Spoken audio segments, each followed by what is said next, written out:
سی راز میراج ਮੁਹੱਬਤਾਂ ਦਾ ਨਹੀਂ ਸੀ ਕਿਸੇ ਦੀ ਸਮਝ ਵਿੱਚ ਆਉਣ ਵਾਲਾ ਸੱਦਿਆ ਤਾਲਿਬ ਤੇ ਗਿਆ ਮਤਲੂਬ ਉਥੇ ਜਿਬਰਾਈਲ ਸੀ ਸੱਦ ਲੈ ਜਾਣ ਵਾਲਾ ਬਾਜ਼ੇ ਆਖਦੇ ਬਿਨ ਦਰਵਾਜ਼ਿਆਂ ਤੋਂ ਕਿਵੇਂ ਪਹੁੰਚਿਆ ਅਰਸ਼ ਤੇ ਜਾਣ ਵਾਲਾ ਅਬਰ ਅਕਲ ਨੂੰ ਇੱਥੇ ਦਖਲ ਕੀਏ जाने जान वाला या ले जान वाला। ये मेरे रब का दावा है, अपने महबूब को सैर मैंने करवाई। अच्छा, सैर करवाई क्यों?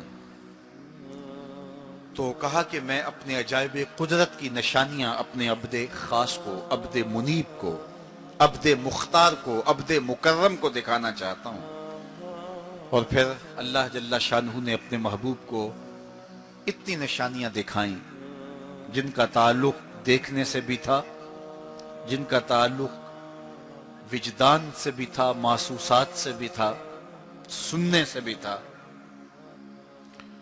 कभी हुजूर अलैहिस्सलातु वस्सलाम जन्नत की खुशबू सूंघते हैं, नज़ारों की वादी देखते हैं, और कभी दोज़ख के अंदर अजाबों में मुब्तला लोगों को देखते हैं। और फिर अपनी उम्मत को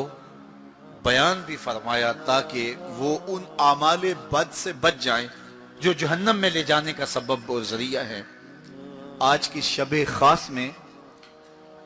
मैं और आप अपनी जिंदगियों पे गौर करें और हुजूर अलैहिस्सलाम ने वो जो हमें खबरें दी हैं उनको देखें,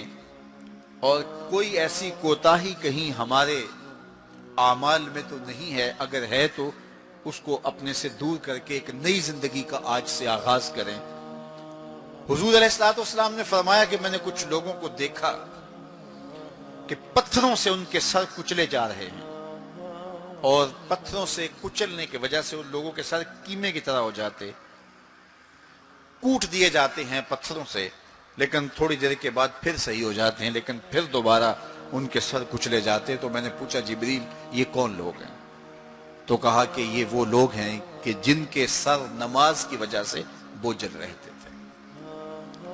नमाज जिनको बड़ी भारी लगती थी, अजान की आवाज सुनते और फिर दोबारा सरहाने पे सर डाल देते और उठने की हिम्मत ना पड़ती। हय्या अलस सलाह हय्या अलल फलाह की दिल फरेब सदाएं कानों में पड़ती। तो इनके सर नमाज की वजह से बोझल होते थे, और आज इनके सर पत्थरों से कूटे जा रहे हैं। इस पूरे इज्तिमा में जो इस ग्राउंड के किनारों तक है और बाहर गली में भी इस लाउड स्पीकर के जरिए से, बाजार में भी, सड़क पर भी आवाजें पहुंच रही होंगी, तो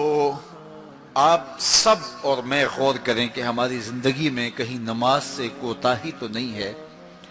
और ये भी सुन लीजिए कि ये मेराज का तोहफा खास है जो हुजूर लेकर आए हैं। इसीलिए अस्सलातो मेराजुल मोमिनीन कहा गया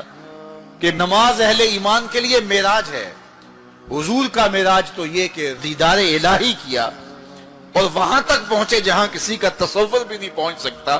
लेकिन इस उम्मत के लिए मेराज ये है कि जब वो पेशानी सजदे में रख के सुभान रब्बी अल आला कहती है, इतनी रहमतें बरसती हैं कि अगर लोगों को पता चल जाए कि हम जब सजदे में होते हैं तो कितनी रहमतें बरसती हैं, तो वो सजदे से सर ही ना उठाएं,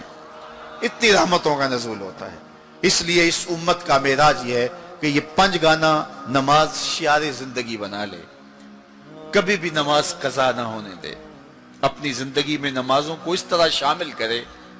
कि नमाज का वक्त आए तो बेचैनी हो कि नमाज की अदायगी हो, और एक नमाज के बाद दूसरी नमाज का इंतजार करने लग जाएं। हुजूर नमाज को आंखों की ठंडक करार दें। बिलाल हबशी को जब अजान के लिए कहते तो ये फरमाते, अरेहना या बिलाल, बिलाल उठो और हमारे सीने को राहत पहुंचा दो। तो नमाज से हुजूर के कल्ब को, हुजूर के सीने को राहत पहुंचती थी। मैं और आप जितने लोग यहां आए हैं और जिस हुजूम के साथ, जिस शौक के साथ,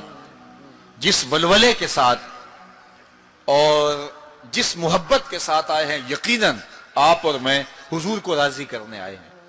अपने रब को राजी करने आए हैं, आकाए दो आलम की रिजा के हुसूल के लिए हम आए हैं। तो हुजूर की रिजा के तालिब बन के आज के इस इज्तिमा में आने वालों, अगर तुम चाहते हो कि हुजूर हमसे राजी हो जाएं, तो अगर बदकिस्मती से कोई बेनमाजी है تو آج عزم کر کے جائے کہ آج کے بعد نماز نہیں چھوڑوں گا، اللہ کے رسول راضی ہو جائیں گے انشاءاللہ، چونکہ حضور نے نماز کو اپنی آنکھوں کی ٹھنڈک قرار دیا ہے، یہ حضور کے لیے راحت کا سبب تھا، تو 5 گانا نماز شعار زندگی رکھ